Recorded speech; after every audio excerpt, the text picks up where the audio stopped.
good evening, good evening. Welcome. We are an advocacy organization, and one of our pillars is that of public policy. And that pillar is all about influencing those who make policy decisions. So when you think of this candidates forum, it's really our attempt, our demonstration of advocacy so that you can be informed once you vote in the primary election next Tuesday. A couple of specific public policy focuses that we have would be not only civic engagement overall, but also we really push and we strive for voter education and voter rights. We also focus on issuing timely policy alerts, and we also focus on really knowing the issue so that we can inform the community. So with that, I will turn it over and introduce my basilisk, but also our partner in tonight's event, and that is President Felicia Lewis of Sigma Gamma Rho Sorority Incorporated, Gamma Tau Sigma chapter. Thank you so much, Dr. Downs, and to the ladies of the National Coalition of 100 Black Women in Los Angeles for this partnership. It is very important to us at Gamma Tau Sigma to be engaged civically, and we are especially concerned about education rights and education equity. Sigma Gamma Rho has been around for over 100 years, being founded in 1922 at Butler University in Indianapolis, Indiana, by 7 school teachers. I myself am a school teacher, and we continuously attract many school teachers to our organization. So while we do include a vast number of professions and skill sets within our membership, we do keep education at our heart. We have a number of thrusts, but today we are here because of our Social Action Committee. Around 2013 and 2014, as you all will recall, we lost some young people, Tamar Rice, Mike Brown, and Trayvon Martin. In response to that, Sigma Gamma Rho began the development of this committee, our Social Action Committee, with our Golden Alerts, which were primarily town hall meetings where we focused on education, community, building partnerships, and trying to find solutions, and so that we can understand how to interact with the police and so that we can keep our people safe. This concern was exacerbated when we lost one of our own sisters, Sandra Bland.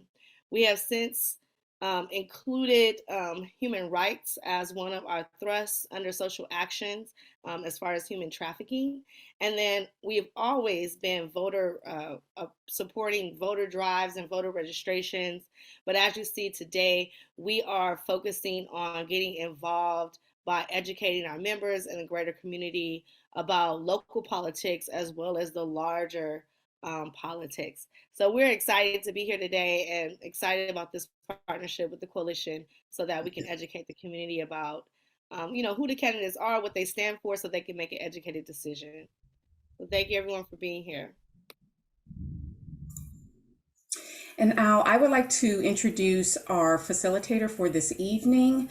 She is a member of the National Coalition of 100 Black Women Los Angeles chapter, and that is Dr. Michaela Bethune. She is an author, a researcher, a community psychologist, and an assistant professor in the Department of African American Studies at Loyola Marymount University. And she's also affiliated with LMU's Psychological Applied Research Center. She is also a member of Sigma Pi Omega chapter of Alpha Kappa Alpha Sorority Incorporated, and she serves as the chapter's chairman of Connection and Social Action Committee. So I will introduce Dr. Bethune as our facilitator this evening. Thank you so much, President Downs, for the wonderful introduction, and to you and President Lewis for welcoming us all to this impactful program. For tonight's event, we will hear from many of our school board candidates for District 1. The first person that we will hear from today is candidate Christian Flagg. And so are we set up and ready to go with our candidate in the room?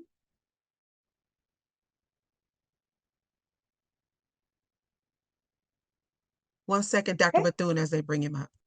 Absolutely, sounds great. We're fired up and ready to go.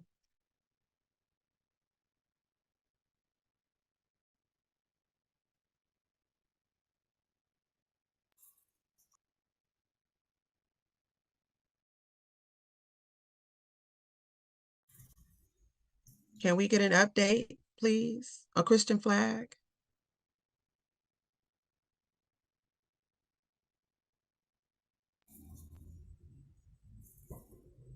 Christian flag, can you come off of mute and your video? Wonderful, wonderful. So again, the first voice that we will hear from tonight is candidate Christian Flag.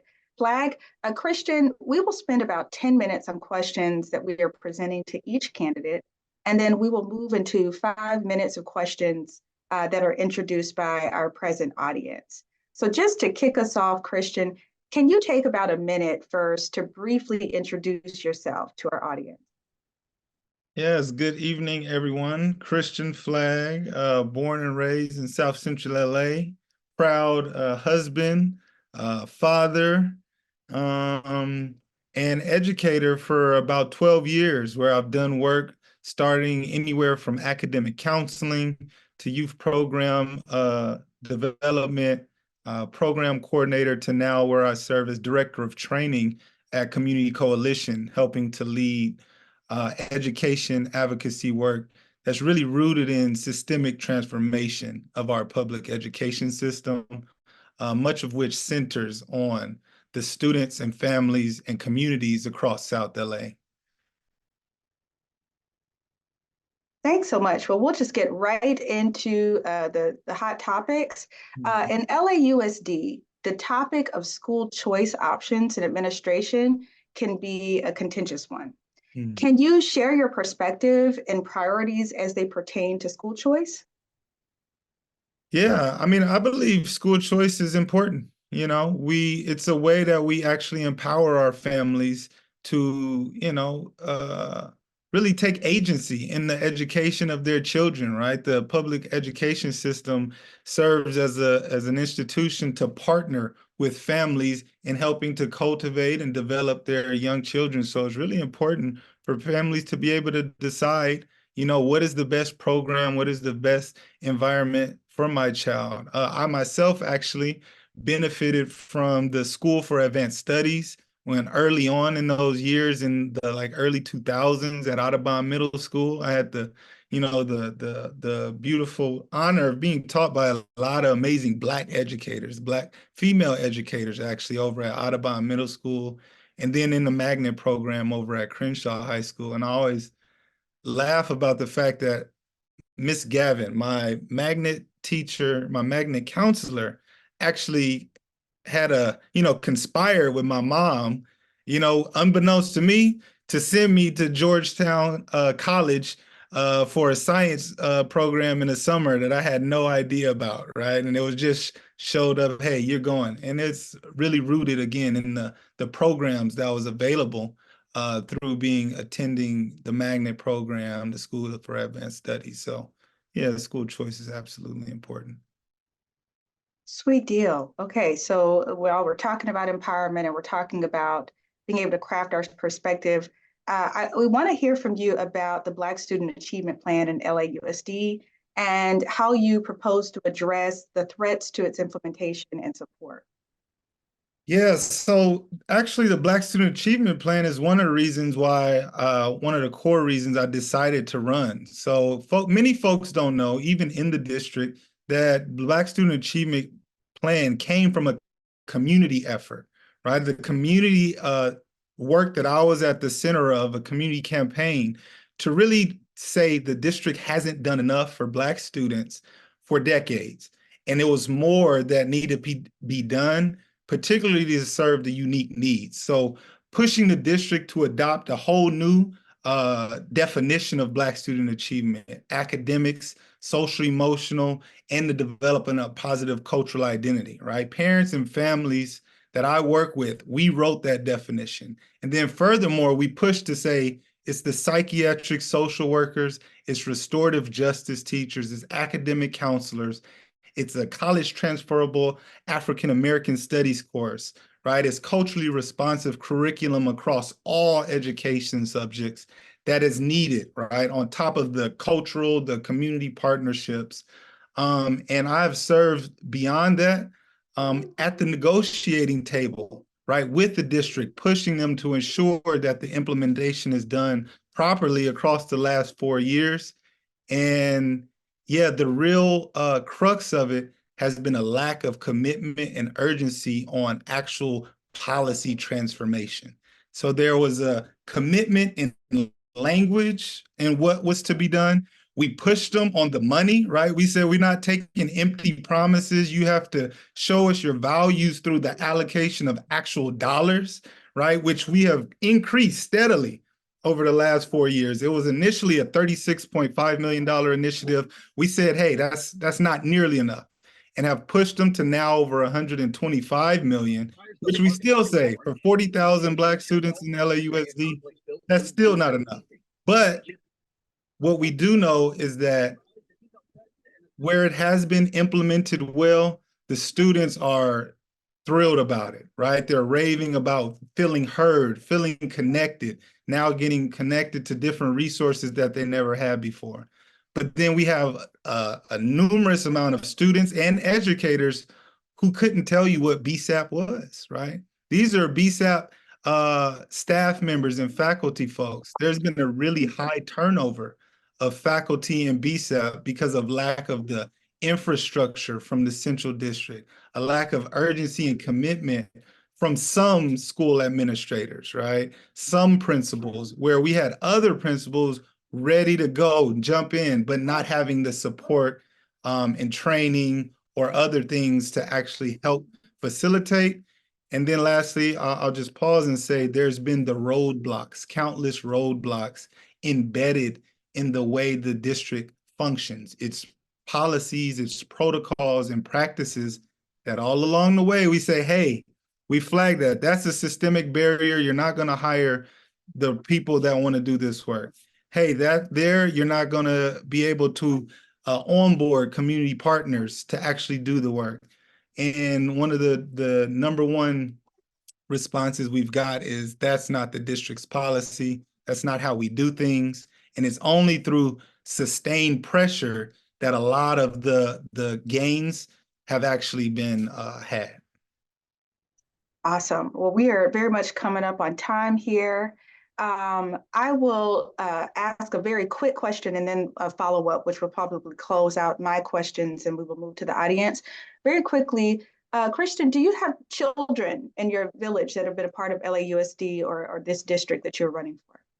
So I do have 5 children, 3 of which are school age, but no, unfortunately, none of them have been in LAUSD. So my children actually have been homeschooled, so ranging from 12 down to 2 years old. Me and my wife started, my wife, who I actually met in junior high at Audubon Middle School. We've been homeschooling our children from the time our first child was born, and much of which what we know as folks in the education world, saying that it wasn't a space that was conducive to what we wanted to do, but at the same time saying that this has to be the transformation of our public school systems, has to be something that we create, because it's not a sustained practice, right? As our society is designed, most folks can't homeschool their children. You don't have the time, you don't have the capacity. And in some instances, you don't have the backing, the understanding, the resources to actually do it. So really, my commitment is to fight to ensure that our district is a place where our children can go, where all children can get a top-tier education, specifically in our communities where our students are.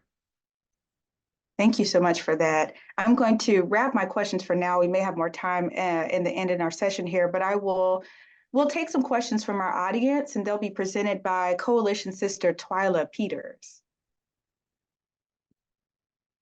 Good evening, everyone. So far, it looks like we have one message in the chat, and it says, a huge turnaround in BSAP under what role? The PSW team continues to grow, the counselors as well, RJ teachers, and SCAS. And this is for Mr. Flack.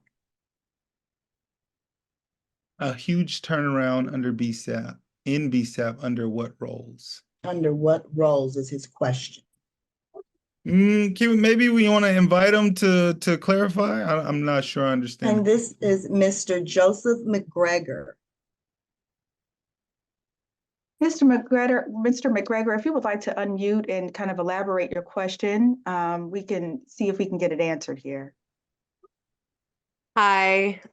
So actually, as a BSAP PSW, I was wondering what roles is there a huge turnaround under, because we do have continuous BSAP team meetings, and they are still filled. So I would just like to know how. Oh, the turnover. Oh, the turnover. No, so I mentioned high turnover rates. So from year to year, not only has none of those positions been completely filled across the board, right? Most teams don't have a full collection. Most Group 1 teams, or excuse me, Group 1 schools don't have a full collection of team members. The PSWs, as a matter of fact, you all have been one of the strong units in the BSAP program, right? I want to say that's the highest group of hired staff is in that PSW position. But for example, the RJ position, the restorative justice teachers, right? That is hired at like 50%, right? There's community representatives, community reps, parent and family reps that were added to BSAP. Most of those positions aren't filled. And we know those are critical roles to, again, bring the families in, help them understand what is this new initiative that is available to the family. And yeah, so, I'm really thrilled to work closely with many, Valerie Whites, the Lakeisha Johnsons, the Ava Mays that have been really, working hand in hand. We do this work collaboratively. Those are psychiatric social workers, mental health practitioners in the district that really have taken a hold of BSAP, right? And they've developed whole frameworks specifically for Black student achievement. But it was through community advocacy that asserted, hey, in BSAP, you have to have director level mental health practitioners who can help support our PSWs. You don't just say, hey, you're going to throw one PSW at a school and assume that they're going to turn around the mental health for an entire school, when oftentimes they're asked to support all the students, right? Undermining the necessity for a more targeted and intimate support of unique programs for the Black students. So, but shout out to you, sister, for all of the amazing work that you all continue to do. For sure, for sure. Well, Christian, we're going to have to move on to another candidate, but we surely thank you for your time and for this wonderful conversation. Thank you for kicking us off tonight. And so we will continue this conversation transitioning to our candidate, D.D. Watts. So thank you so much. Mr. Thank you all. My website's in the chat. Have a good night. We're going to put you in, okay, our lobby. All right. I was muted, sorry. Wonderful. So we have now in our room present with us our next candidate, candidate D.D. Watts. So D.D., we'll be spending about 10 minutes on questions that we're presenting to each one of our candidates, and then we'll follow up with 5 minutes of questions introduced by our present audience. So if you can kick us off, D.D., by telling us a little bit about yourself in maybe a minute or so. Okay, great. Well, good evening, everyone. My name is Dr. D.D. Watts, and I am running for school board because I have a 2.5-year-old granddaughter, and I want her to be able to walk into her neighborhood school and get a great education. That wasn't the case for her mother, my daughter, and it wasn't the case for me. I've been an educator for 27 years. I've served as a teacher, school psychologist, special ed administrator, school site principal, nonprofit leader, and I currently serve as the chief of staff to one of the board members. So I have the background and the experience to be able to move into the board seat, as I've already been writing policy and providing budget recommendations for the board member in this role.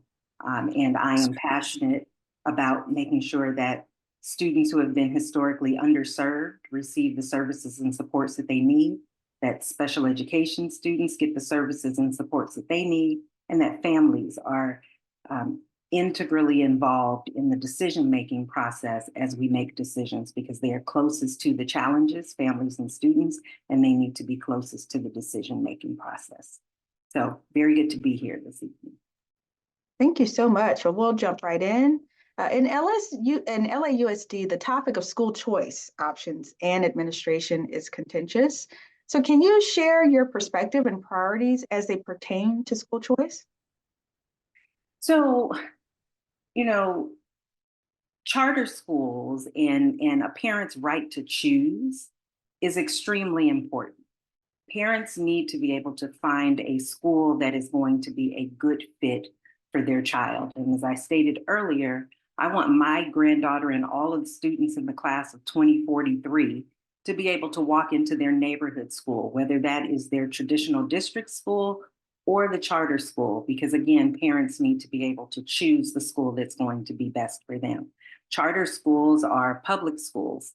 And as a parent, I had to make very difficult decisions to place my children in schools. So my children attended a mix of traditional district and charter and private schools, because as a family, my husband and I thought we need to set them up for success to make sure that they are able to go on and live to their greatest potential. And as a result, we now have 3 adult children, 2 of whom, all 3 are in education, 2 of whom work for the district and 1 who works for a charter school, but all in the field of education. And it was based on the decisions that we made as parents. So public school choice is important for parents and families, and will be until such time as all of our district schools are able to meet the needs of all students.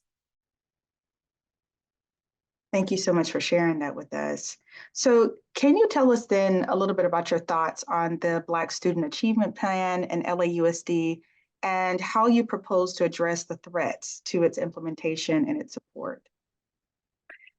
And so very interestingly, prior to the inception of the Black Student Achievement Plan, I participated as a parent leader in the Innovate Public Schools Black Parent Advisory. And we fought to make sure that there was a plan specifically for Black students. That was before we had the new superintendent and before COVID. And so we pushed to ensure that students were, that they felt connected to their school and that they belonged, and that academically they were able to thrive, that we were reducing the numbers of students who were overrepresented in special ed, and we were increasing giftedness. All of those things you see as now part of the Black Student Achievement Plan. And so even though the Black Student Achievement Plan was initially funded from the divestment of school police, it was building upon some of the work that had already been done, either through parent advocacy or resolution at the board level. And as a board member, you direct the superintendent and you evaluate the superintendent. So as a board member, I would explain to the superintendent that as this is our priority in our strategic plan, that Black student achievement is one of our priorities, I would direct the superintendent to ensure that, 1, our resource allocation continues to be funded at the level it is currently funded at, if not at a higher level, based on the student need. And that 2, we would truly earnestly look at what it means to eliminate anti-Blackness in our district in order to be fully able to implement our Black Student Achievement Plan. Currently, we have an outside threat, but to be perfectly honest, we also have an inside threat by some of our staff who don't believe and understand the importance of the Black Student Achievement Plan. And so it's important for the board members to direct the superintendent to develop a way of training our staff so that we reduce anti-Black racism in our district and fully embrace the Black Student Achievement Plan. And that could look like It's part of our teacher evaluation system or our administrator evaluation system, but some way of saying that this is important to us as a district, and we are going to do everything that we can to ensure that it's implemented with fidelity. Thank you so much. Now speaking of BSAP and one of its aspects of its implementation involving that 30% budget cut to school districts, or that 30% cut to the police budget, panning out further, can you just share your stance and perspective on policing in schools? Absolutely. So, and I want to be perfectly clear that I don't believe that police should be in our schools. Having been a school principal, I recognize that Ed Code requires us to pull law enforcement in when certain incidents occur, such as there being a weapon on campus. But school police, the intent was never for them to be on campus to break up a fight. That's an administrative function. That's something that, as an administrator, we are trained to deal with. And so I want to put that out as I'm sharing what my vision is for community safety. And part of that has to do with a resolution that was written, authored by the board member that I currently serve with on community-based safety initiatives. We wrote a resolution in conjunction with partners to really look at how we are going to be supporting the safety on our school campuses. Part of that is our Safe Passages program, bringing in community partners who are doing peace building work and working with community partners that can bring in mental health supports and services when we do not have those supports and services on our campuses. But beyond that, we have to train all of our staff in de-escalation strategies so that everyone is speaking the same language. When I served as the VP of Education, we trained our entire staff across our agency of 500 employees, which is small compared to the district, but we trained everyone from the custodial staff up to our budget team so that everyone was speaking the same language. So when we interacted with students, everyone was clear on that language. And that helped us to be able to engage with our students and build relationships in a way that we a lot of times knew what was going to happen before it happened, because it was all based in relationships. So as we are talking about a vision for community-based safety and school safety, it's going to take the entire school community, but also our greater community to support that work. This is wonderful to hear on that topic. And we're getting close to our time here for the first set of questions. Just before we move to audience questions, I'd like to ask very quickly, Dr. Watts, do you have children in your village, your children? I know you mentioned your granddaughter who is an upcoming enrollee in LAUSD, but have you had children enrolled in LAUSD? I have. All of my children are now adults, but my children each started out in LAUSD schools. When my husband and I were educators, teachers, we took our children to school with us because we said if the school is not good enough for our children, then it's not good enough for anyone's child. And I started my career at 93rd Street School. My husband started his career at Compton Avenue, and our children attended those schools. When my husband transitioned to the charter school, our two youngest children went with him. Our oldest daughter, when she was going to high school, wanted to go to our neighborhood school. And in meeting with the school principal, it was evident that there were low expectations held for Black and Brown students. And so we wouldn't put our child in the school. We considered private school and ultimately placed her in a charter school. All three of our children went on to live to their greatest potential. As I said, two work for the district. One is a psychiatric social worker. One is a dance teacher. And our son, who works in a charter school, is a PE teacher and athletic director. Wonderful. Well, this conversation has been really informative. Dr. Watts, if you will now brace yourself, we have some audience questions, and they are going to be introduced by Coalition Sister Twyla Peters. Again, good evening, everyone. I do have one question here, and it's from Carolyn Fowler. She says, relationships are important, especially when it appears funding is becoming scarce. What local endorsement or relationships can you share that could possibly fill the funding gaps? Fill our funding gap as a district? Is that the question? Fill our funding gap as a district? Yes, and feel free, Carolyn Fowler, pose the question.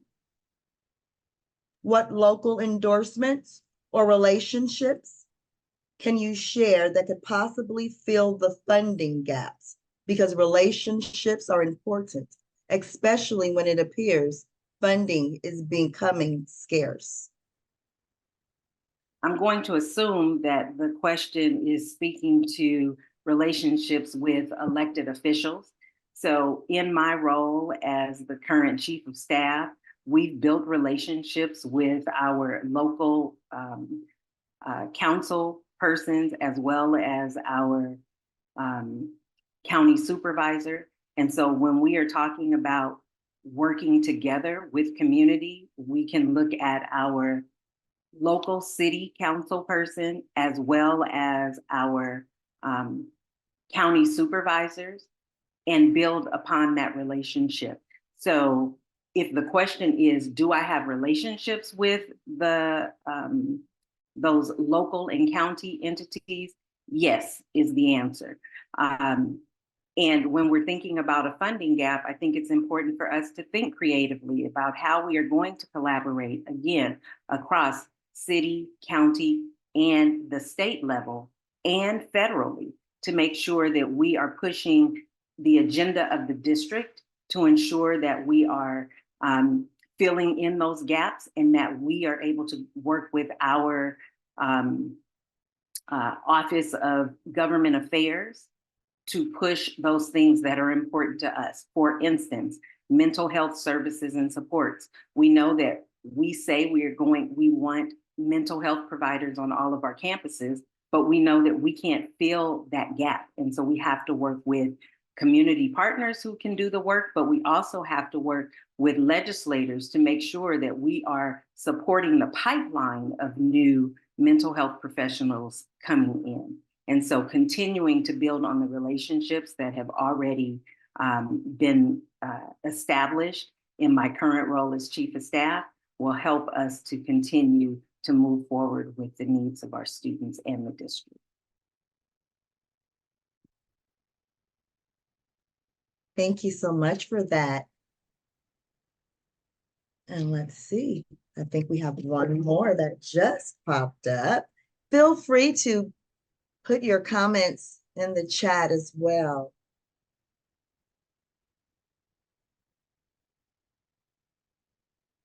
Okay, our next question. Dr. Watts mentioned the community-based safety expansion resolution. Did board member Franklin have help writing the resolution? And did it fall short in any ways that could have strengthened implementation? So one, yes, as I stated, the board member, we worked with community in passing that resolution. And that's usually how we work with resolutions. We work in collaboration with community organizations that we are in coalition with. And the second part of the question is, did it fall short in any ways that could have strengthened implementation? You know, quite honestly, when we are writing resolutions, and it's important for everyone to understand this, when you are working with a board of 7, the important number that you have to get to is 4 in order for any policy to pass. So there are times that we do have to make concessions or make changes in resolutions in order to make sure that they pass and become policy. Otherwise, a resolution that fails is just that. We never move it into the phase of policy. And so are there things that could be done to change the resolution? Absolutely. But we said when we initially passed the resolution that that would be the first of several resolutions that we would have to pass to move us along the line. But we have to work in collaboration with the other 6 board offices in order to move policy. Dr. Watts, thank you so much for engaging our audience with these questions. If you will, hang on with us in our lobby while we hear from other candidates, and then at the end, we will have questions that we solicit from the audience that will go to all candidates again. So thank you so much for your time tonight. Absolutely. Will do. Thank you so much. Wonderful. Next, I'm sorry, is someone going to move me, or am I leaving to go back to? You will be moved. Okay. We'll just take just a second here to get you in the holding room.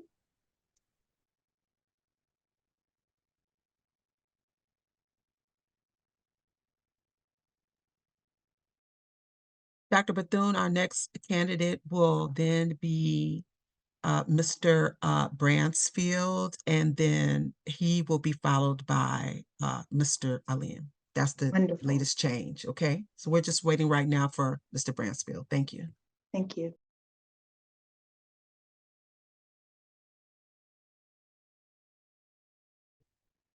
Good evening, everybody. I'm John Bransfield. It's my pleasure.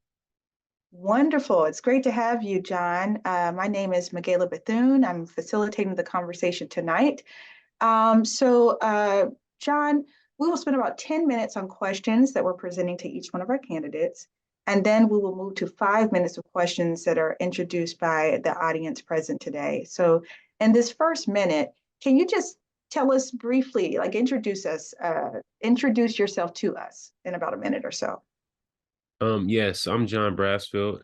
I grew up in Los Angeles. I went to LAUSD schools. I went to Community Magnet. I went to LACES, and I graduated from LA High. I played football. I lettered in 4 sports. I got recognized by the Time. I graduated with honors, and then I ended up attending a community college because I didn't get an athletic scholarship playing football. I didn't go to the school I wanted to go to, basically. That's all it really was. And then after I left my community college, I ended up going to a 4-year school, went to Azusa Pacific.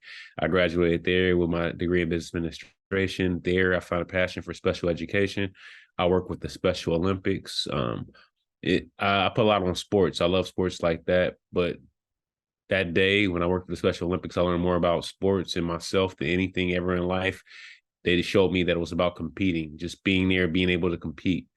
I always like win. I got to win at all costs kind of mindset, win, all this stuff like that. But it taught me there at that time that it's all about just competing and being your best when you compete. So with that being said, I went and got a job in the business world, but I always had a heart in education, always had a heart to want to help out in the community. So I worked for a company called restaurant.com. And then I was still working in like the after school programs, and I was doing a little work on the side with the district. Then I got a job working in special education, and that's where I was been at since then. And then I decided to go back to further my education. I went back to further myself. I got my master's degree in school counseling so I can basically empower the youth through a different kind of lens, because I knew we was going to need counselors. That's the main thing.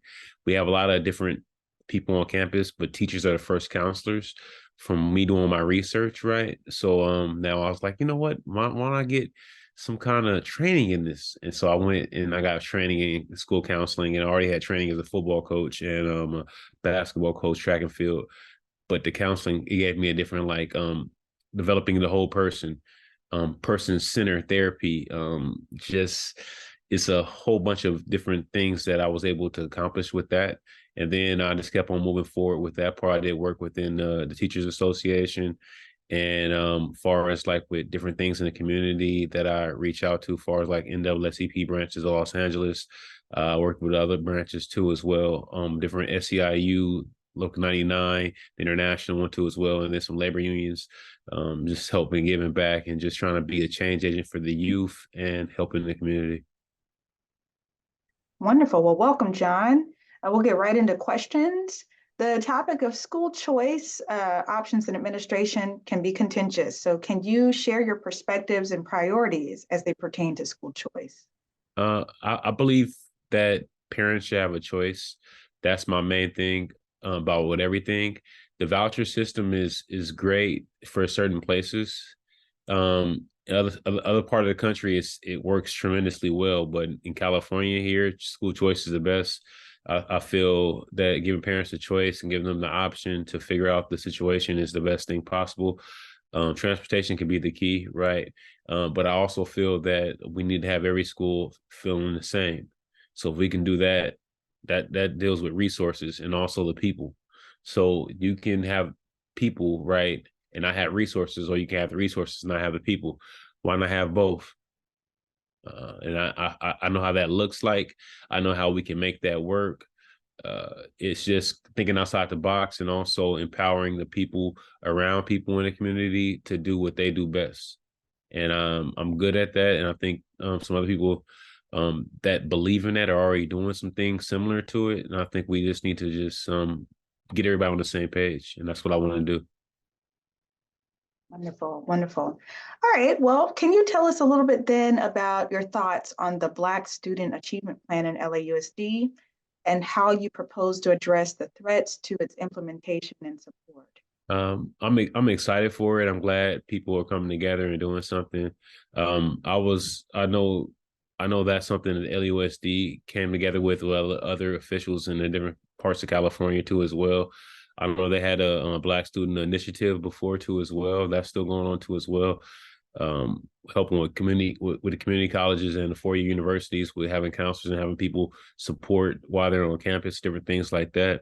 I know in my experience going to leadership groups and just hearing the different things we like literally we deal with on campus, just being typecast, being looked at a certain way, and it becomes it doesn't really matter per se. You get used to being looked a certain way, right? And get looked at being treated a certain way. But when you're in education, and that's what's a big thing, because we talk about the BSAP plan, but we also talking about policing on campus too as well, right?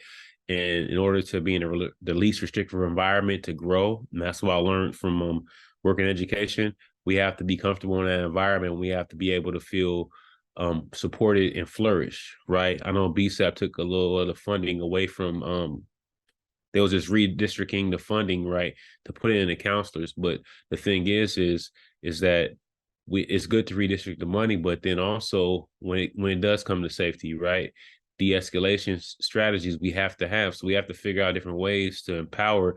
I like security. I like certain things to make sure the students are taken care of.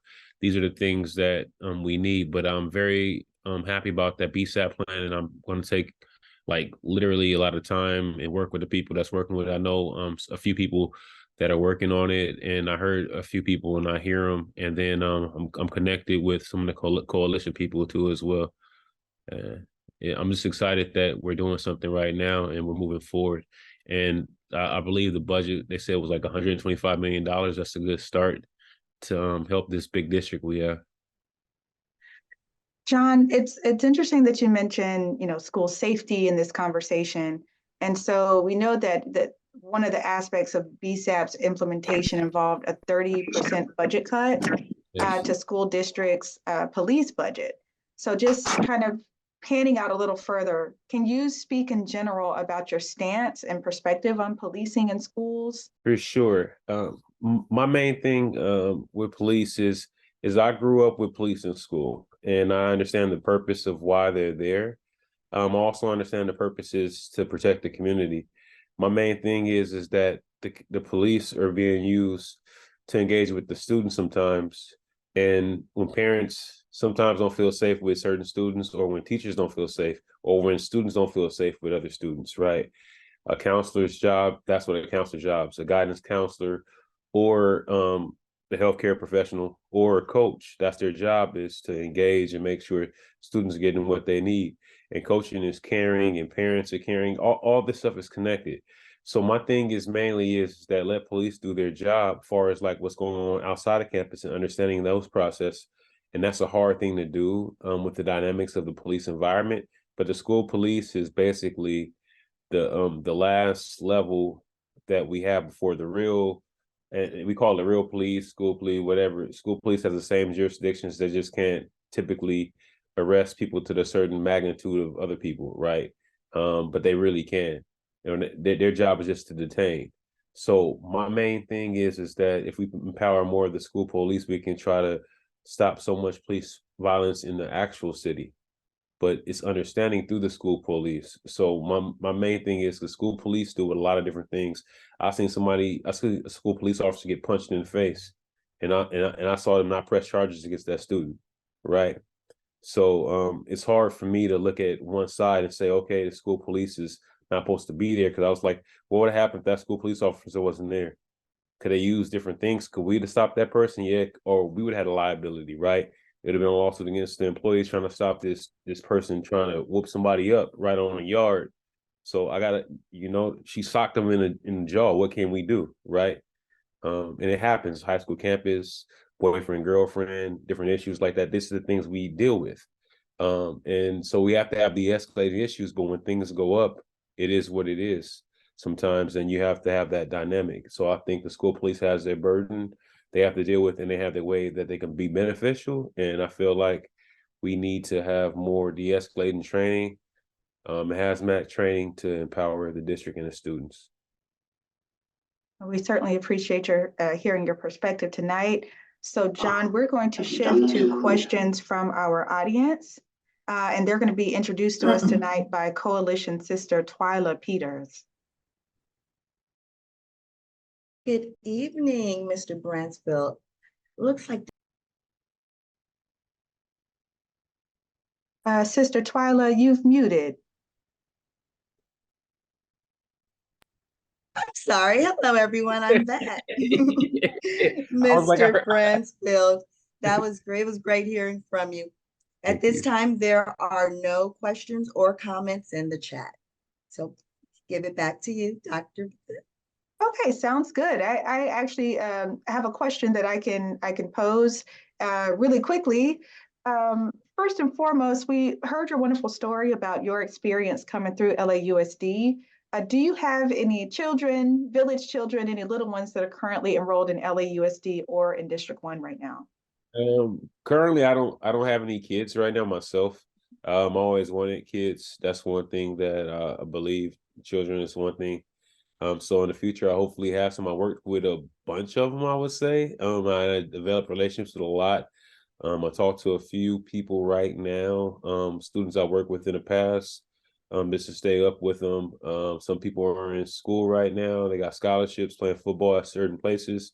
And then some people are living their dream, doing something else in other sports. And then other people are doing art, fashion. I try to keep in contact with them. I keep in contact with parents too as well. I've been with the district since 96. So I worked with the district back in 96. So it's been a good, like long period of time that I had a chance to build relationships. And I also did a lot of community work. So I don't have no children myself personally within the district, but the children I work with are like mine, I will say. So like literally they can, I treat them like I treat my own. And that's one of the models that I was taught growing up. And that's the model that I was always modeled. And the people around me do the same thing. So I'm very like loving of all the children and making sure they're getting what they need. Wonderful. I think we have one audience question. So Sister Twyla, can you read this out? And this will conclude our segment for now. And we'll hear from you at the end after we've heard from all of our candidates. Okay. Absolutely. Actually, I'm sorry to interrupt, Sister Peters. I'm going to ask Dr. Bethune if you can go ahead. We have our next candidate on. We're going to reserve questions for the end. Yeah, so let's go ahead and get our next candidate on. Thanks. I appreciate that. Thank you so much. Okay, well, we'll hear from you soon, John. Thank you so much. You can hang out in our lobby. We'll queue up our next candidate. Welcome. Okay. Can you hear me? No, there we go. All right. Yes, so welcome. Next, we are hearing from candidate Khalid Al-Alim. So, candidate Khalid, we will spend about 10 minutes on questions that we're presenting to each candidate. Then we will move to about 5 minutes of questions that are presented by our audience. So to get us kicked off, can you take about a minute first to briefly introduce yourself? Sure. And first of all, I want to thank the National Coalition of 100 Black Women for this opportunity. I really appreciate it. My name is Khalid Al-Alim. I was born and raised here in South Central Los Angeles, the Hyde Park District. I went to LAUSD schools. I spent my professional years as an Army medic, 11 years serving the country. Come back home, I became basically what you call an environmental science junkie, and that's what I've been doing in terms of work. I work for the city of Los Angeles as an environmental compliance inspector. And right now I am running for LAUSD School Board because I believe that I am the candidate to make sure that our young Black and brown students get the supports and resources that they deserve. I've worked alongside UTLA for about 20 years. I've been on the Parent Advisory Committee as Dr. McKenna's representation. I've been on all of the school site councils and leadership councils of my children's schools. I have 5. One's an educator. And I have a graduate of Dorsey, a graduate of Crenshaw High, and I currently have a senior and a junior now. Wonderful. It's great to be acquainted with you. We'll get right into our questions for the evening. In LAUSD, the topic of school choice options and administration can be a contentious one. So can you share your perspective and priorities as they pertain to school choice? School choice is something that my family has also taken advantage of. I believe that every family in LAUSD should have a choice. Primarily, there are no schools that are medical magnets that my daughter found to have wanted to be engaged in. So my daughter currently is going to a school in Boyle Heights called Bravo Medical Magnet, which is a distinguished school in and of itself. So I really appreciate the leadership that Francisco Bravo Medical Magnet has. They have been a phenomenal school. My daughter loves it. She is going on to San Jose State to become a forensic scientist. And I'm just wholeheartedly behind supporting the administration that really shows leadership in making sure that their school choices, the magnet programs and the small learning communities have the supports and resources and the programs that, families want to see their children go to. Awesome. Thank you so much for sharing that perspective. Now let's switch to your thoughts on the Black Student Achievement Plan and LAUSD. Can you tell us what you know about BSAP and how you propose to address the current threats to its implementation and support? I was one of the engineers that helped create the Black Student Achievement Plan. It was born out of what we call the Parent Advisory Committee many years back. 2018, I believe, is when I started as a small subcommittee on that committee of African Americans who wanted to make sure that we really did address the needs of our students in particular. So for me, to make sure that it was fair, one of the elements was the cohorts, to make sure that regardless of what the student population was in terms of Black students at any school, that every school that was a BSAP school had the opportunity to take advantage of some of the supports and resources that they were there. So that's one of the fantastic parts of BSAP, is that no matter where Black students are, they can, if the school applies for those benefits and supports, can get those to help create that Black student plan and make sure that they focus on the needs of Black students. Thanks so much for that.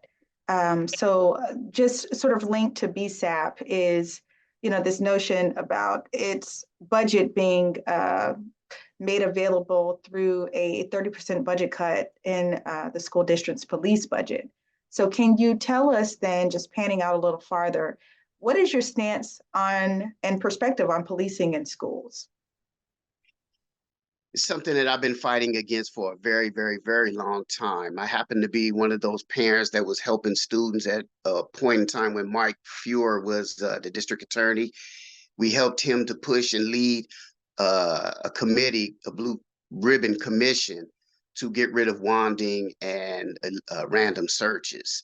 And that's where it started. And so we pushed that policy till it got implemented and we got rid of that. I am a wholehearted supporter of police-free schools. I believe that our schools are incubators of creativity and ingenuity. There are not many correctional facilities. So I push and stress that. So being a part of a parent group called Parents of Students Deserve, we also push to make sure that the budget cut, the 25 million that we initially got, was going towards resources and personnel like social psychiatrists and school climate activists or school climate coordinators to help with the discipline areas. And then also we wanted some of that money through the budget cuts of the police budget to go to safe passages, which we have been fighting to get implemented wholeheartedly for the last 3.5, 4 years. Awesome, awesome. Well, we've got to know a bunch about your perspective tonight. This may be the last question from me before we move to the audience. So an essential part of service on the school board involves voting on every charter school in Los Angeles. So can you share your priorities or your perspectives regarding charter schools? I really do not want the charter industry here in Los Angeles to fear the fact that I am wholeheartedly supporting the moratorium right now. I want to make sure that, first of all, the best practices that are being used at some of these charter schools are replicated. We know that some of these charter schools are working and doing what they need to do to support and make sure our students succeed. That's number one.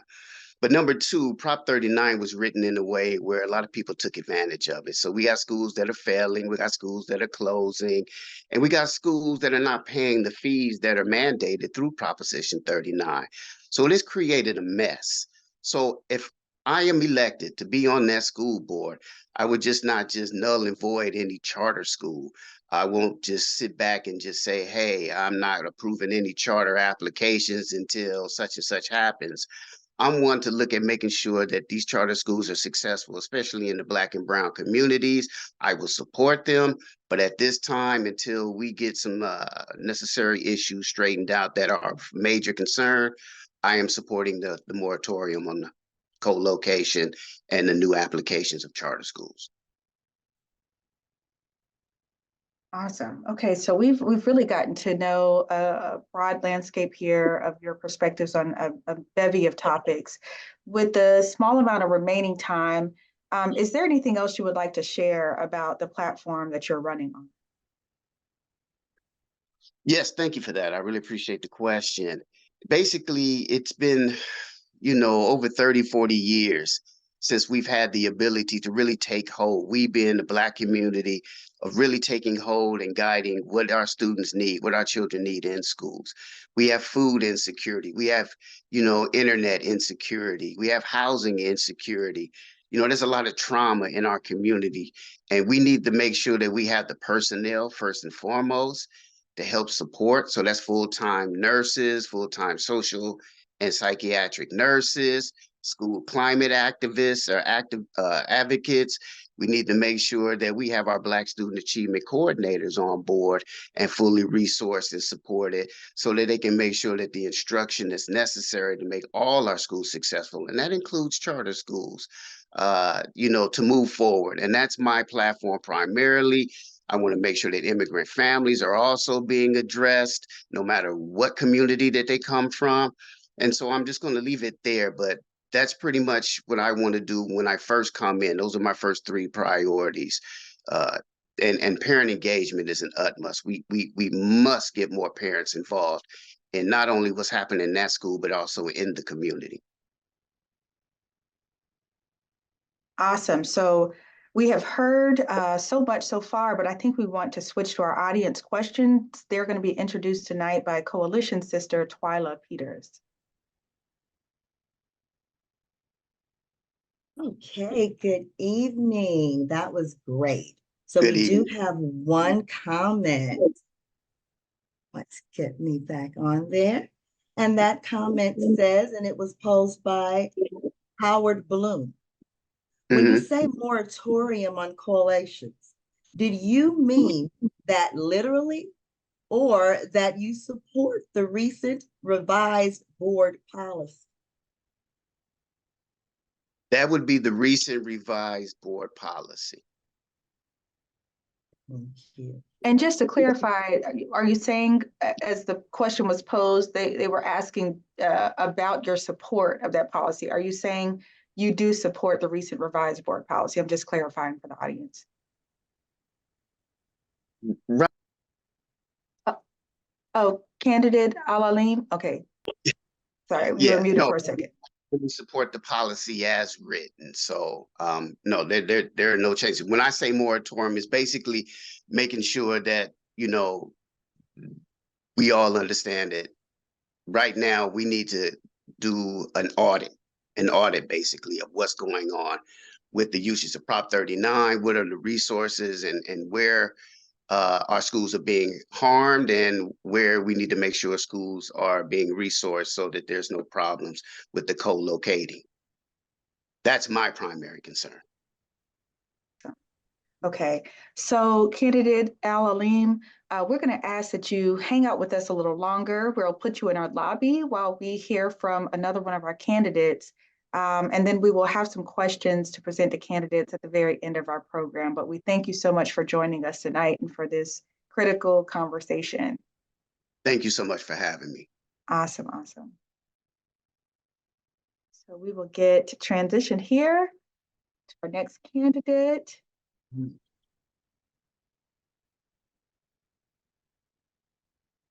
All right, we are moving along. This has been an energizing conversation.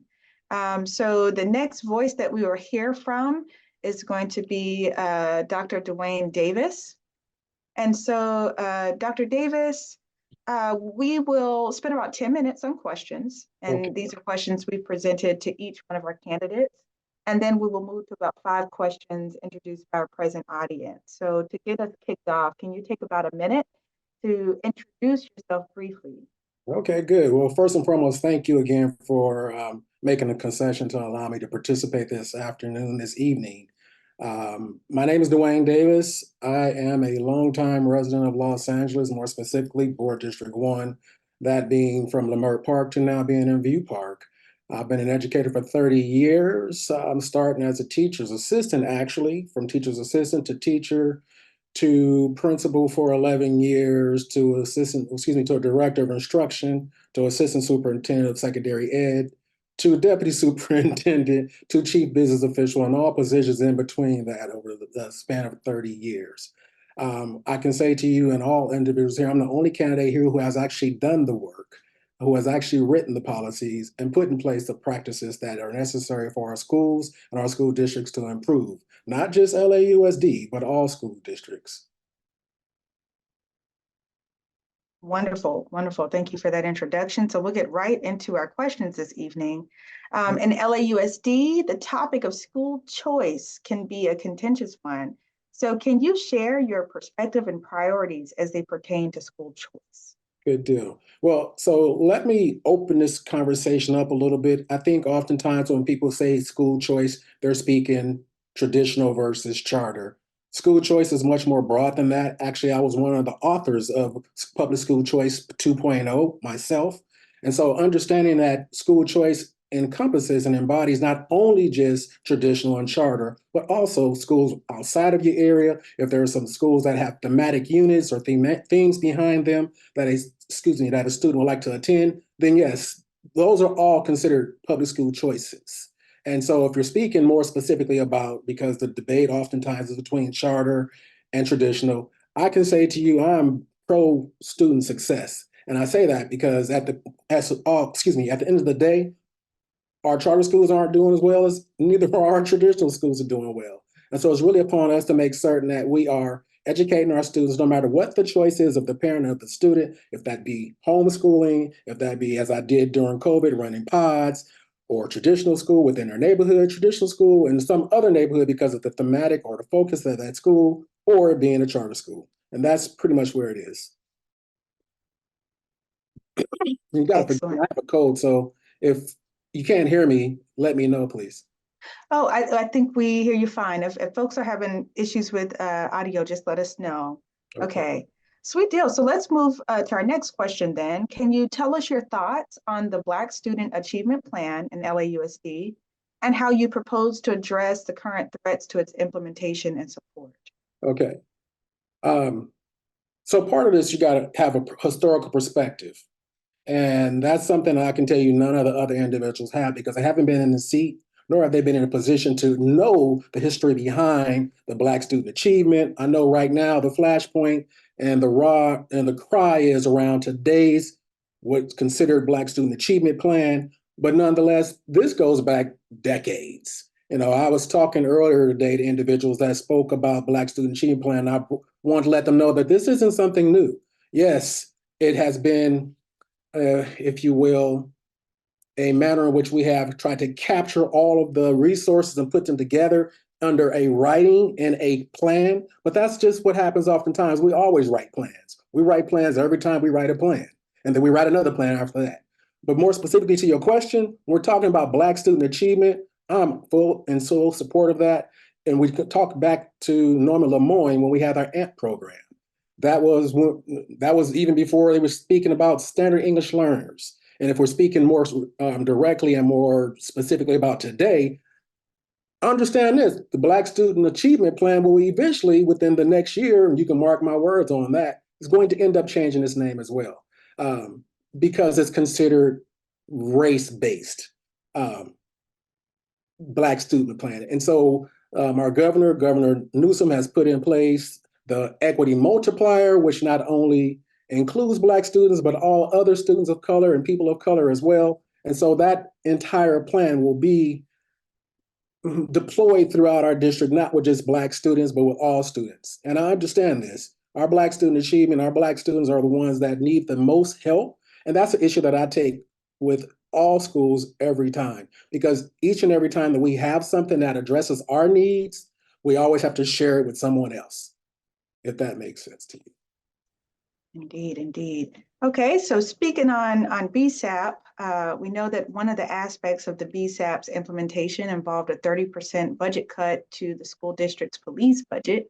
So can you tell us more broadly now, what is your stance and perspective on policing in schools? Well, I don't really like to be political, but this is politicized.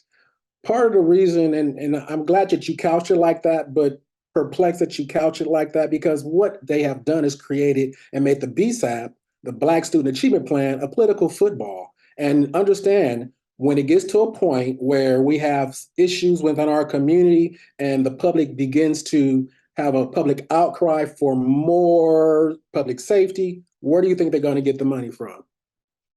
They're going to take it from the Black Student Achievement Plan, because that's what it's already set up like that. When I saw in the way in which they set it up in the beginning, saying, well, we're taking the money to give it to Black Student Achievement Plan, I already knew it was a setup, because that's not how budgets works.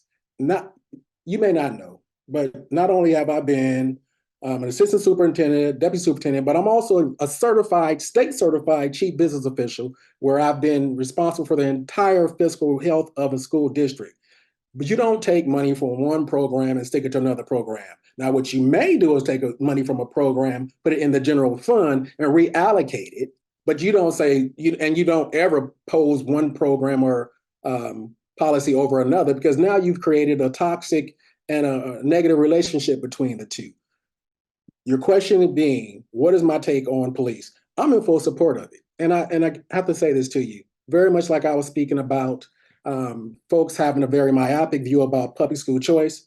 We have a very myopic view about school police. School police do more than just, and they're more for just breaking up fights or what people would want to say harassing students. I was a principal for 11 years. I had an active shooter on my campus twice. We went into lockdown several times. I was a principal at Grape Street Elementary, Raymond Avenue, which was a flashpoint of Reginald Denny riots, Century Park, 54th, which is now California Distinguished School, and Audubon when it was about to be taken over by the state. At 2 of those schools, I had an active shooter, and all 5 of those schools, we went on lockdown before. And so for me, it's important that we have those individuals on our campus, if nothing more than as a deterrent. Now, understanding that our school police is a entity in and of itself. It's not a component of LAPD or the sheriffs. We, as the policy makers, are the individuals that devise the plan, devise the training that we would like for our officers to partake in.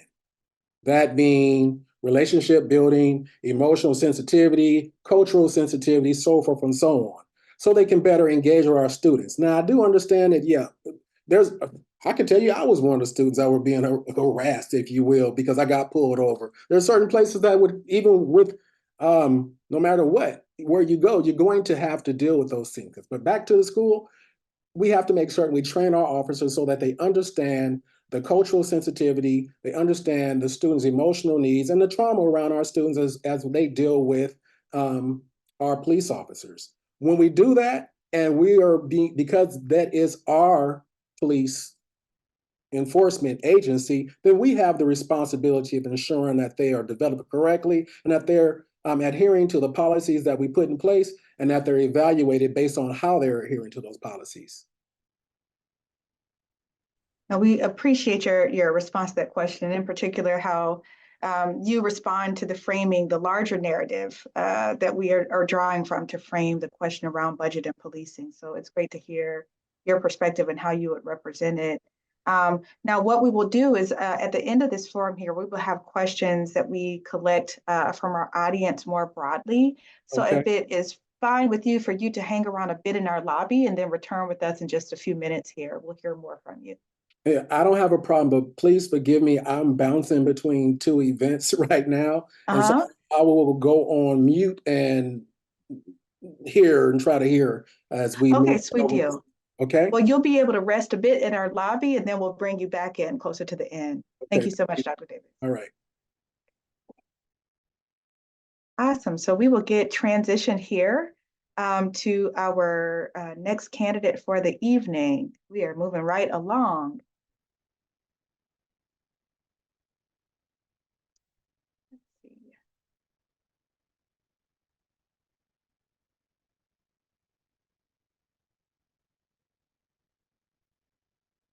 Let's see. So we are now waiting to see if our final candidate present in our room here.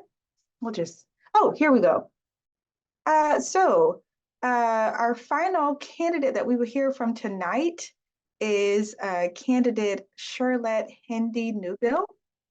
And so Charlotte, we will take about 10 minutes to present to you questions that we have asked every single one of our candidates, and then we will move to a couple of minutes of questions that we solicit from our audience. So to get us kicked off tonight, can you take just a minute to briefly introduce yourself? Yes, I can. I am Charlotte Hendy Newbill. I come to you as a BD1 champion for our community. I believe that the fruits of hard work and education can lead to greatness. You know, as a product of BD1, born and raised here to immigrant parents, and that's what they believe too. And I went to 24th Street School Elementary, graduated from Dorsey, and I worked at Dorsey at various levels and did various roles there. And now I'm raising my own children here, and it's inspired me to want to be the help for our community, to be the next board member, to champion safe schools in our community, to expand our workforce through apprenticeships, traditional, non-traditional, as well as to fight, especially for our marginalized students, against hate and injustice. And as the current Ed Policy Advisor for Board District 1, I can see ways that this can become reality. So thank you for letting me share. Thank you so much and welcome. We'll get right into our questions.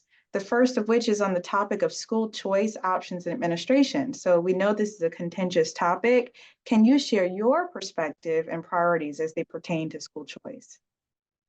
Yes, school choice, I think, is definitely an option. We should have school choice. The district has opened up opportunity for what they call choices, where there is transportation provided for students to apply through that vehicle and to be able to get an opportunity to go to school where they choose, and there's programs all over.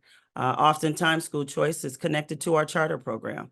And our charter program, what it was created to be in 1993, to be innovative and creative, and it should be. And however, it should not be privatizing. It should not be in competition necessarily with our traditional schools. And unfortunately, Prop 39 has created a tension between many of traditional and charter schools with that choice because they're trying to fund, obviously, two different types of school from one funding source, which has created tension on campuses. And unfortunately, I can experience that more ways than not with my student was attending a school that was co-located. So unfortunately, in that situation, it didn't work, but we championed that situation, and now they're free from that co-location. Thank you for sharing that perspective and that story. We'll switch gears quickly here to ask you about your thoughts on the Black Student Achievement Plan in LAUSD. How do you propose to address the current threats to its implementation and support? Oh, wow. Well, I mean, there's coming after Black Student Achievement Plan. However, I do believe that honestly, this seat has championed it for some time, even with Dr. McKenna in its, I want to say before Black Student Achievement, when HEAT came about, and it was similar topics of conversation, trying to close the gap for our marginalized students and making sure that their voices and their needs were being met. And so I believe that we have to continue that in the same lens with resolutions that come before to hold all stakeholders accountable, to make sure that there's budget funding for those and to see the results of it. Because I think when we see the results of putting funding and resources to help our Black students achieve, everyone achieves. And so then in that regard, bringing reports before our board to show how this is working and the benefits of a program of such. Wonderful. Okay. I am going to kind of segue into another question that we have asked tonight. We know that part of BSAP's funding comes from a 30% budget cut in the school district's police budget. And so we want to segue into the topic on policing. We want to know your perspectives and your priorities when it comes to policing in schools. So policing, I do believe in safety officers. I believe that we should have the option.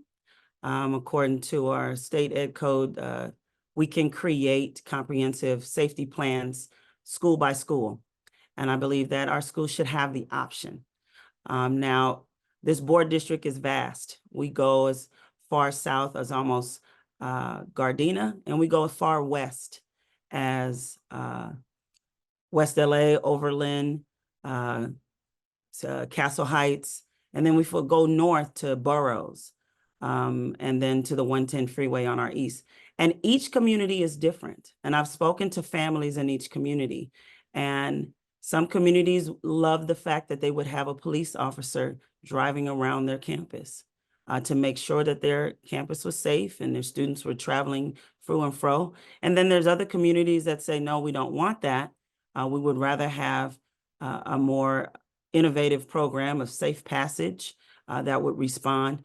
But nonetheless, the option should be available for our schools to be able to choose to say, this is what our school community needs to feel safe, and to be able to call upon that agency and know that that agency is being trained correctly, as well as knowing that they're accessible and available. Awesome, awesome. My last question for you before we switch to audience questions is about this essential part of service on the school board, which involves voting on every charter school in Los Angeles. Can you share your perspectives and priorities with us regarding charter schools? So the charter schools, as mentioned before, you know, when they were created in 93, were to give us innovation. They were supposed to be kind of the flagship of this is what we can do. And then we were supposed to imitate it. However, that kind of shifted. It didn't remain that way. It became competition amongst each other. And then the Prop 39 was adopted, and then co-location became critical for our campuses. And because of that, many of our schools have hurt. I can't find a better word for you, but our schools are hurting because of it. And so now to evaluate each charter school is going to be important, especially now in this time where schools are, the attrition of schools is happening. We want to make sure that they are creating innovation, that they're not providing the same A through G. If two schools on one campus are providing the same curriculum, what's innovative about that? I have a friend who has a German charter, immersion charter. She came here from Germany. They never had that.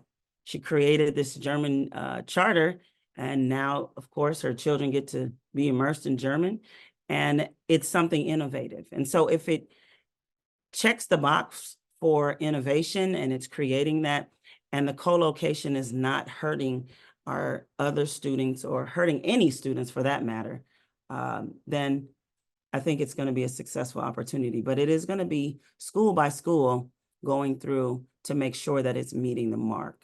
Because as we know, historically, many of our charters within our school board has shut down within the last 20 years. We had over 105 to close. So we want to make sure that we don't repeat that historical event. I'm going to ask a really quick question before we go to the audience, one that I've been able to ask some of the other candidates. Can you describe your village of children who are served by LAUSD or by District 1? Do you have children enrolled? Do you know children? Tell us about your village. I love this question because that's my tagline. It takes a village, and I believe it 100%. As a coach, as someone who's been in this community for the last 3 to 4 decades, I believe in the village. And that was why I chose the school that my students go to now. I'm gonna call them students, my children. I have an 8 and 11-year-old. They attend, as he says, hello. They attend Baldwin Hills Elementary. And the diversity at that school is why I chose it. There are teachers there who have been a part of this community for years. They went to the school. They are still part of that school. They treat my children like their children who went to that school. And that's the village. And that's the same thing at Dorsey when I was there, is that I went to Dorsey because my brother went, my sister went, my cousin went. And I got an opportunity to go. I was like, of course, I'm going to Dorsey. And as a result, my nieces went, my nephews, and the teachers there that were alumni treated our children like their children. And so that's what I believe the village is. I believe that the community comes together, they service each other, they help you, and representation matters. And so that's my village, and I hope to expand that throughout Board District 1. Thank you so much for that. I'm going to go ahead and turn this over to my coalition sister, Twyla Peters, who will solicit and present questions from our audience. Do we have any audience questions? Yes, we do, Dr. Bethune. I actually want to pose the question that Carolyn Fowler asked earlier, and that is, relationships are important, especially when it appears that funding is becoming scarce. What local endorsement or relationships can you share that could possibly fill those funding gaps? Wow, I appreciate the question because I think this was the forefront, the scaffolding work that I've been doing, even running for the seat, is building those relationships with a county supervisor, Holly Mitchell, with even citywide with Heather Hutt. I think having legislators that believe in you, that you have relationships with, will help to be able to move a lot of the things that we see within the school board that needs to be moved at a different level. As our current president, Jackie Goldberg, always says, is she has worn the hat as an assemblywoman and said just the power that she would have to be able to help from a vast place as an assemblywoman. She often challenges us as parents to make sure we're seeking our assembly office, making sure that we're going there. And so I've been able to build relationships with a ton of offices on this course. Lola Smallwood-Cuevas as a senator, Rick Chavez-Zabor as an assemblyman, Tina McKenna as assemblywoman, Mike Gibson as assemblyman, who has been an organizer and a champion for teachers down the road. This is the work that has to happen in the forefront and to be able to move things once you're in that seat.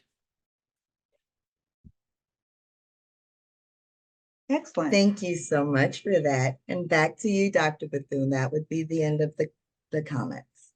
Awesome. And so we are now going to move into the portion of our program. We'll turn it back over to be able to engage all of our candidates. And so if we can invite all of our candidates back in from the lobby, we will have questions that we solicit from the audience that can be addressed to everyone. And I'm going to turn this portion of our Q&A session over to Coalition Sister Monique Bacon, our chairman for public policy. I want to give 5 million rounds of praises and applause to our moderator of the evening, Dr. Bethune. Bless you and thank you so much. And don't leave so soon. We're not done with you yet. We have a series of questions that came through the chat, and we just wanted to be able to ask each candidate. And so hopefully with our technology, we'll be able to bring them up one at a time. And just for timekeeping sake, if we could just keep our responses to, a minimum. So the first question is, and it can be for our first candidate, Christian Flagg, if Christian Flagg is available. And then we'll just go down the line in order of how they appeared this evening really quick. But for Christian Flagg, if he could just, okay, yeah. Good evening, sir. Yes, good evening. LAUSD generally hosts meetings in the daytime when people are working, especially African-American families who rarely attend or rarely able to attend these meetings. So I'm not sure how much power you would have as a board member, but can you address that and how we can be more inclusive with Black families, even though we're a small percentage in the district? And then we'll have the other candidates answer that same question too, briefly. Thank you.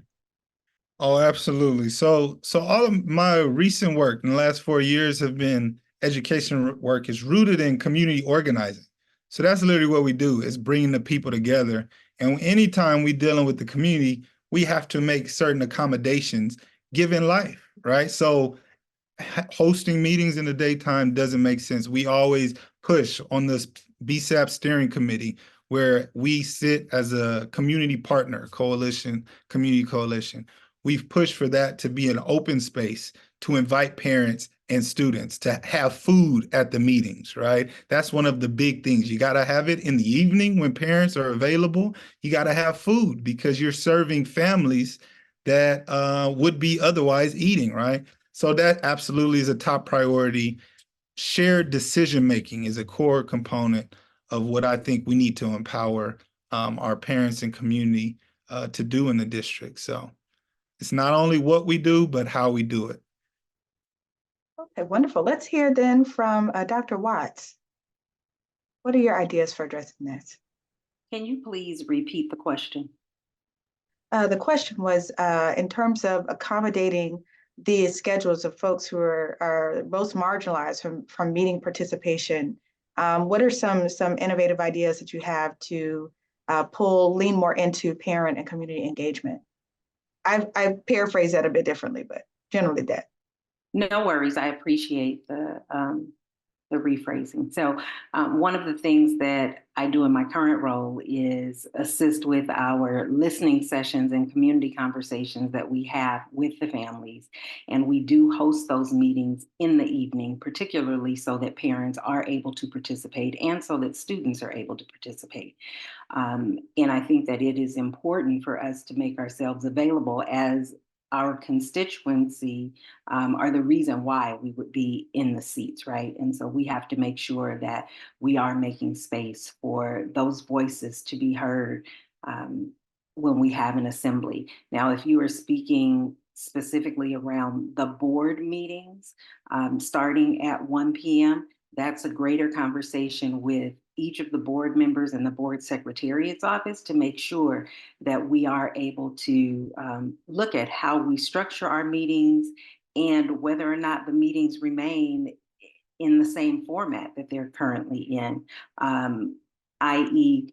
choosing to hold meetings later, but hold more than one meeting, right? So that we could tackle certain tabs on certain days and others on a different day starting later in the day to accommodate families. So those are some of the thoughts, but it's absolutely important to ensure that we are creating space for our families to participate. John Brasfield, can you chime in and tell us your ideas about pulling folks from the margins and having them lean in? Say the question one more time again, because it changed like a couple of times. One more time. Okay, I'll go back to my first rephrase. There are families that are often at the margins of meeting participation because of scheduling and time of the day. And so we're wanting to know what ideas or innovations you're thinking about to pull these families from the margins of participation and be more accommodating district. For sure. I know recently the district created a lot of committees, and that was very, very amazing. They have a lot of different committees now, and then being on the board, you're part of all those committees, so that's a great thing. With being virtual, we have a platform where we can actually talk and include more parents. But as far as getting parents more involved, like literally, I'll have incentive plans based to get people more acclimated, to give parents more time, to figure out more job opportunities for parents to be a part of the campus, to be a part of the whole process. And by making parents a part of the process, now they're there, right? If they have a job, they can work within the district or within the community. They know what days they're set to come in, right? They can get things done and get things accomplished fast, and they feel connected. Changing meeting times for everybody in the community, I'm with all that. I'm more of an evening person myself anyway, but considering we need to get things done and chime in, I know how those things go. So far as working with the staff, teachers, and the students, and also the other constituents within the district, I feel like those meetings would be very enhanced. But if parent involvement, parents want to know what's going on, that's great too as well. They can also check out the channel. I watch it tremendously too as well. It's not the same live and in-person kind of action. You have to go back and look at it. Raising children, raising your youth up, you don't have too much time. But if it was later in the evening a little bit, some of the high school students could actually come to more meetings, and also some of the middle school students will be more basically inclined to want to come in and attend, and we can do things for them. So I'm all with that too as well. The candidates all did a fantastic job explaining. I just want to say I'm excited and very humbled to be running for school board. Thank you for your time. I'm John Brasfield. Thanks so much for that. And so next we'll hear from, Khalid Al-Alim.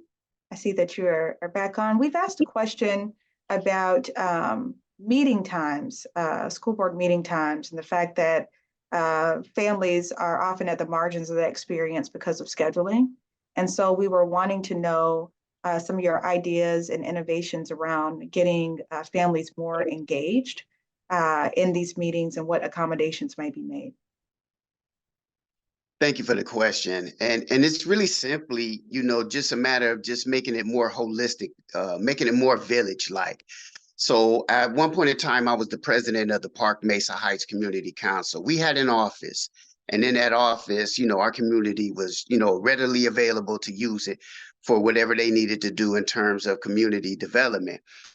We had a TV in there as well. So I'm thinking that, you know, those community councils, particularly the South Los Angeles Alliance of Neighborhood Councils, or SLANC, can probably put something together, you know, with some other community-based organizations and making meeting rooms.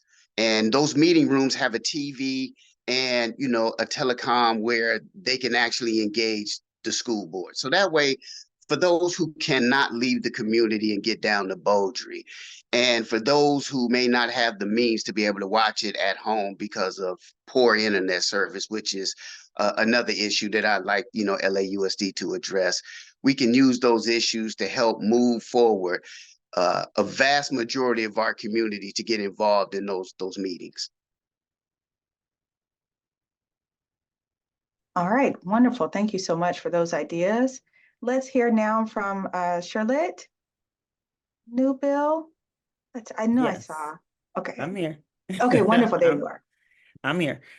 So definitely, I know it is a challenge for those at work. And thank God there's so many different ways we can meet, like we're meeting right now via Zoom, which is a way that we can, and hosting, you know, Zoom meetings is probably one of the best ways that, I mean, after 2020, for a parent to meet would be doing Zoom, because to show up in person, often you need childcare. So those are things that would have to be in consideration as well, even if the meeting were later, would childcare be provided? And so Zoom meetings once a month would be ideal. And then just encouraging our parents to watch the recordings of our meetings so that they are engaged in what's going on, because many times they don't even know what has been said at our meetings. And so I think making sure our parents are engaged to know what is happening. And so the augment would be evening Zoom meetings, as well as making sure that they know that all our meetings are recorded, and that they can participate through those recordings as well. So those are some options. And then bottom line is, you know, making sure that we communicate to our families that their presence is important in those evening meetings, because the committee meetings do have flexible times, which can host different parents in different times. So hopefully that answered the question. That did. Thank you so much.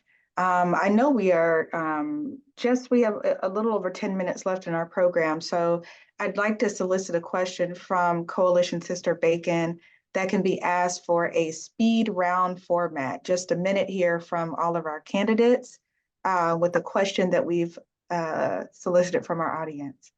Yes, we actually only have two more, Sister Bethune, and then you can go ahead and ask. There was another question I think you saw you wanted to ask as well. This is really specifically for Christian Flag, and I lost it. Let's see. And Christian, you might have responded, but when you spoke of school, this is from Howard Bloom. When you spoke of school choice, you did not talk about charter schools. So where do they fit in the school choice picture? You might have answered that in the chat, but can you answer that for the audience, please? Yeah, very briefly, I'll say school choice, or excuse me, charter schools historically were designed to be a space for innovation, right? Be a space to pilot programs, be incubators for potential strategies, experimenting with different strategies. And I think that's important and needed, right? Education is very dynamic, the children, the community, the economy, the world. So we need that. But at the same time, charter schools can become a drain on the system in the way it redirects or takes away public dollars. So we have to be mindful of keeping a clear balance and harmony, and we don't want the over development of them, and we have to be mindful of the privatization that comes into play with, you know, any corporate efforts, any private efforts. So yeah, predatory capitalism is real, no matter what industry we're talking about. Thank you for that question. Sister Bacon, do we have one more? I'm sorry, I'm multitasking because one of our candidates, he got dropped off and he's trying to get back on right now. So I apologize, I'm multitasking. So there is a question, and so what I do want to stress is again that our program is nonpartisan and we're here for information purposes only, so that our community can make sound decisions when they go to the ballot poll. And I do see another question here, and it is from Howard Bloom. But Khalid, I do want to give you an opportunity to, because I'm pretty sure you might have figured somewhere along the line that maybe somebody would ask that question of you. So I'm just going to give you an opportunity to address what has come up in the media, as you deserve a fair opportunity to do so amongst our community members. Can you do that for us, please? Thank you. You're on mute. Okay. Can everybody hear me now? I Yes, just sir. want to make sure. Okay, I just want to make sure that everything is clear. So I have made an apology for offending uh, my Jewish brethren for the book that the Nation of Islam wrote on the transatlantic slave trade. Uh, Many people took offense to that and thought that it was anti-Semitic. I thought it was a piece of history that I believed should have been taught in the advanced placement African American history course. I misspoke when I said that it should be in the Black Student Achievement Plan. So that's number one. Number two, I made the apology with the intent to remove the harm and any type of apprehension of my candidacy moving forward. And so I am waiting on a process that United Teachers Los Angeles is going through to make sure that they still want to move forward with the endorsement and the campaign. I'm sure that that word will get out to everybody when they make that decision. Number three, what has been portrayed in the media has been pretty much placed out of context. It is not a history of pornography. It is not just me being outright anti-Semitic. I have never been anti-Jewish. I have a very, very diverse uh, campaign team that is primarily made up of my Jewish brothers and sisters. And so, again, I apologize to them also for the harm that I have caused them and their family. So right now, I can tell everybody, lastly, that I am very confident that I can continue to move on and be a viable candidate in this campaign. We're doing well with the donations. We're doing well with the canvassing. We're out there knocking on doors still. And I am out here right now, basically, you can just say doing damage control. I have confessed up to the fact that they are images that some may find offensive. Some may find the book offensive. But again, it is my perspective. It is something that I believe that I have every right to put forward and just, you know, without any apprehension, let everybody know that I am not anti-Semitic and that I will continue with the campaign. And I'm not ashamed of anything. You know, Well, I stand to what I do. I'm sorry. I'm so sorry to cut you off. Thank you. We just wanted to give you an opportunity to ask a question that was posed in the chat, as we have asked all of the other candidates questions that have been posed in the chat. And right now, I'm going to go ahead and turn it back over to Dr. Bethune for the last question, and then we're going to go ahead and turn it over to the presidents of our chapters. Thank you. Dr. Bethune? Wonderful. We will close out our questions tonight with a rapid fire. I'm asking for 30 to 45-second responses, and I will be calling on candidates out of order this time to make it fun. Just tell us, what is it that you think is most important in terms of this job as a school board member, and in terms of how you're going to represent District 1 in particular? What is the most important thing for you in terms of the uniqueness of this seat? We'll kick off with, let's go with Dr. Watts, Dr. Didi Watts. Great, thank you. What's most important in BD1 is that we center the voices of our students. We put our students at the center when we are thinking about decisions, when we are thinking about policy, when we are thinking about our budget, that we continue to go back and ask ourselves the question, where are the children in this decision? If we are choosing to do that, no matter what the conversation, no matter what the topic is, as adults, we can come together to collaborate and choose to do what's best for students. And that's academically, socially, emotionally, supporting their mental health. When we think about charters and co-locations and budget decisions, everything comes back to the children as it should. Dr. Watts says we're going to center the student voice. Now let's hear from candidate John Brasford. What is most important for this seat in District 1? The most important thing and opportunity for District 1 is to empower the whole District 1 population. It's a lot of landscape and a lot of different communities in that landscape, and everybody maintaining their level of understanding, but also creating a whole cultural experience that creates opportunity to make more opportunities for other people, basically, within our district, within our system. And that can be done by having a holistic approach, which we talk about.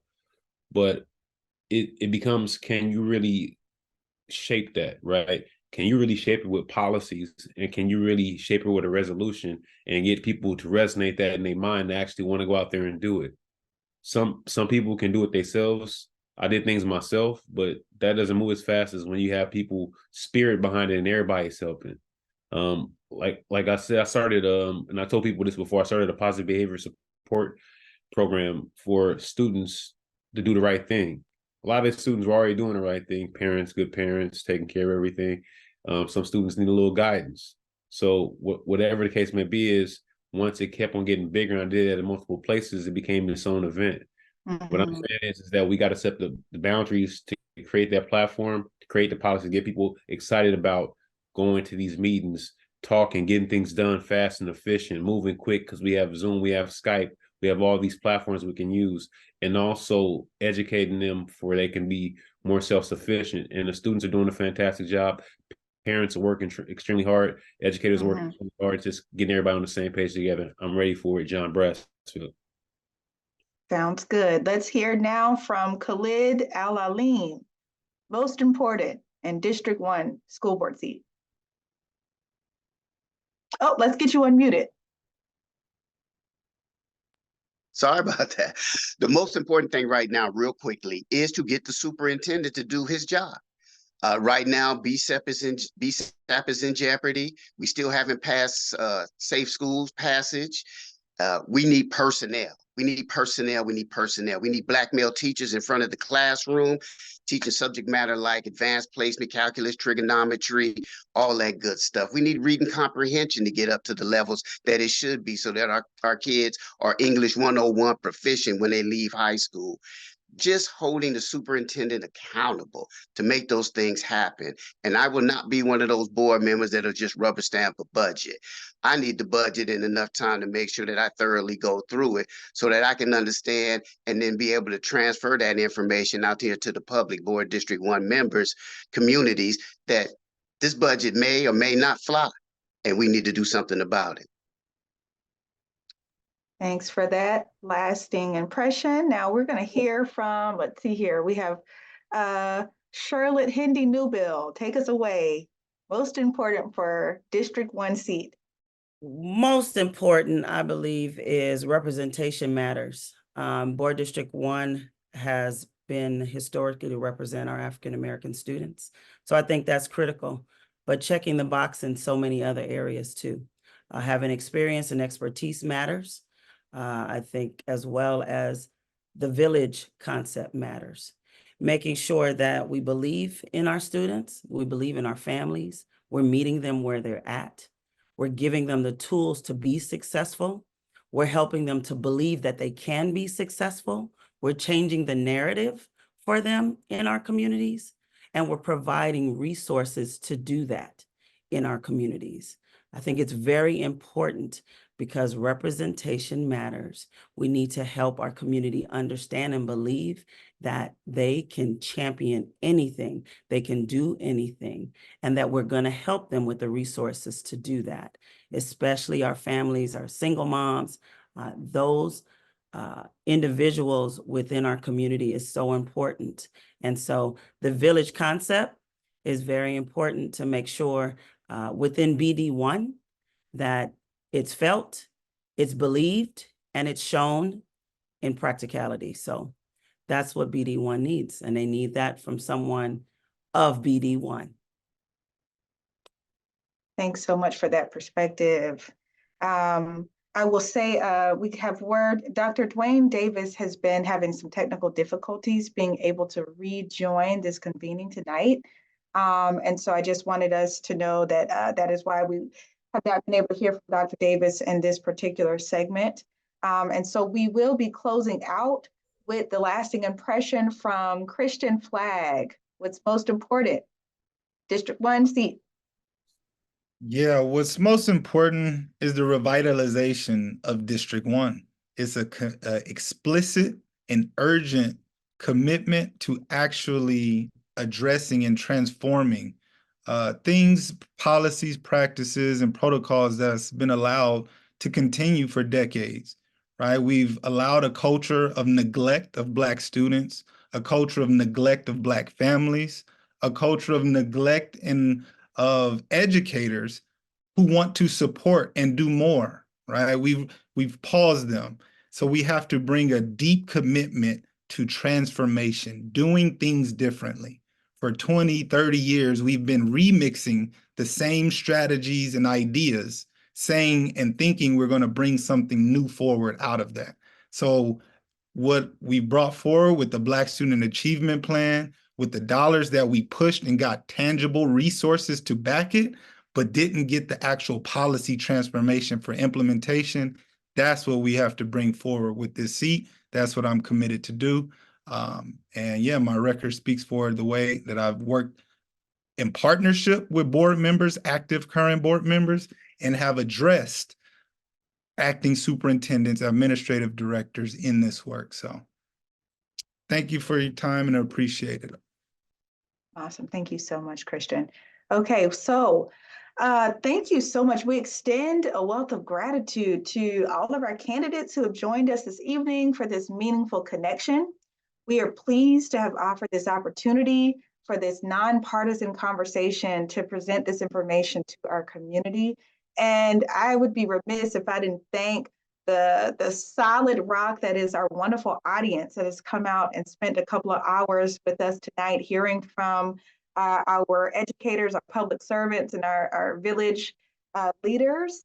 And so at this point, this concludes the time where you hear my voice. I will turn the remainder of this program back over to President Downs and to President Lewis. Thank you so much. Thank you, Dr. Bethune, for facilitating. Outstanding job. You need your own talk show. Thank you to our Public Policy Committee, especially our chair, Monique Bacon. But I also wanted to thank our candidates for participating. I hope you each found this platform to be beneficial for your candidacy, most importantly, because it gives you an opportunity to engage directly with the community. The National Coalition of 100 Black Women Los Angeles chapter is nonpartisan. Our goal for tonight was to engage the community, was to engage the individuals that you would potentially be serving. And so, and also to help individuals make an informed decision. We hope that everyone that attended found this time extremely beneficial. And we know that everyone will get out and vote next week if you already haven't mailed in your ballot. Before I close it out, I also want to thank our partner, Sigma Gamma Rho Sorority Incorporated, and I'll turn it over to President Lewis for some closing remarks as well. Thank you so much, Dr. Downs and the ladies of the coalition. Thank you to all of the candidates. I'm definitely walking away from this session much more informed. And that is the point of this entire forum. So I will be going back to my sisters with all of these notes. This was recorded. And I just want to thank you all for stepping up to the plate. We say that we need to be civically engaged, and everyone here on this call is civically engaged in local politics, which is what we are all trying to do. So thank you so much. I hope you have an amazing evening and enjoy the rest of your week. Thank you so much, everyone. Have a good evening. Good night, everyone. Good night.